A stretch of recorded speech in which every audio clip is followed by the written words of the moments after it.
So it's sort of a situation where people are voting with their pocketbooks, leaving the Elizabeth Warrens and the AOCs and the punitive tax policy.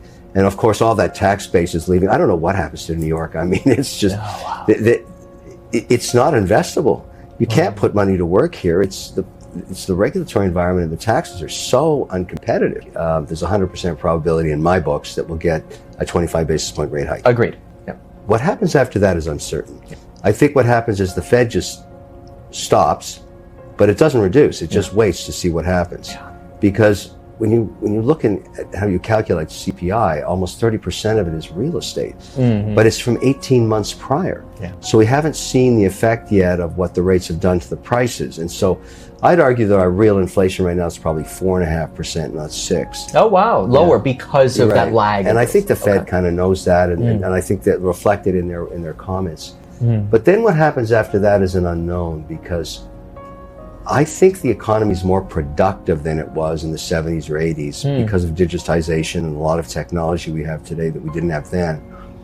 I'm kind of optimistic that we're going to get sort of 6 to 8% growth rates on equities, even after all these rate hikes. My goodness, so, going forward. Yeah, so I'm not in the camp that says massive recession, because there's another $1 trillion of stimulus that hasn't even been printed yet to put back into the economy. I mean, we have spent too much. Oh, yeah. There's no question about that. But having said that, these programs are already law and they're in place. Is that Inflation Reduction Act money? Yeah, the inflation. Yeah, that's so funny. It's I love the names of these bills. There's no act of anything the government does that isn't inflationary, because they're printing money. Of course. And so it's laughable, but we all understand the joke. Too much liquidity chasing a limited amount of goods and services. And certainly that was the case during COVID, because it was an unprecedented situation. We've never had anything like that. I think the government did the right thing in just providing liquidity to keep W-2 employees employed. That's basically what the programs were, PPP, and we'll talk later about the Employment Retention Credit, which is now coming to light as another program that's going into the economy. But it's sort of, given that there's so much liquidity still, I don't think inflation is going to be easy to tame. And the new normal of inflation may not be 2.5%. It may be more like 3.5%. Particularly when you look at what's happening with energy and food and proteins and things that are stubbornly resisting any kind of a decline in inflationary pressure. That's interesting. Eggs are a great example. I mean, you're really paying a lot more for those than you used to. So the idea that all of a sudden everybody goes generic, I mean, that's just not going to happen, because there's brands, when young adults grow up, there's an emotional tie to brands they grew up with as children. Oh, wow. And so it's a very powerful force. So if you loved Kit Kat when you were growing up, you still buy Kit Kat when you're an adult.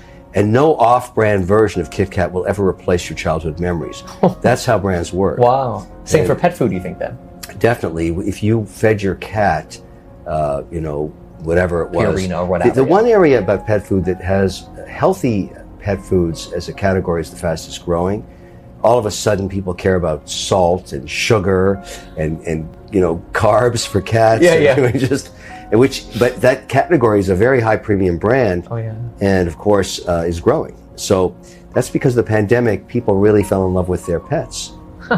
That's fascinating. Okay, so no on that disinflation, and we'll hang out higher for longer, essentially. Then. Yeah, I think the numbers are the numbers. You get to read this data, multiple times each year, and data sets should be looked at in sets of 3. So if you get a spike in one data set, it means nothing.